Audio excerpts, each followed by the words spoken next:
টানা 3 দিন বৃষ্টির পূর্বাভাস দিয়েছে আলিপুর আবহাওয়া দফতর। তাহলে সবার মনে একটা প্রশ্ন আসবেই, কবে থেকে হবে বৃষ্টি? হাওয়া অফিস জানিয়েছে রবিবার থেকে মঙ্গলবার পর্যন্ত দক্ষিণবঙ্গের প্রায় সব জেলাতেই বিক্ষিপ্তভাবে হালকা বৃষ্টি হতে পারে। ভিজতে পারে উত্তর 24 পরগনা, দক্ষিণ 24 পরগনা, কলকাতা, হাওড়া, হুগলি।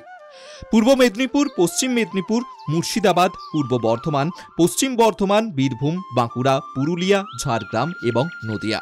এর মধ্যে পশ্চিমের জেলাগুলিতে সোমবার বৃষ্টি বেশি হতে পারে বলেও জানিয়েছে হাওয়া অফিস।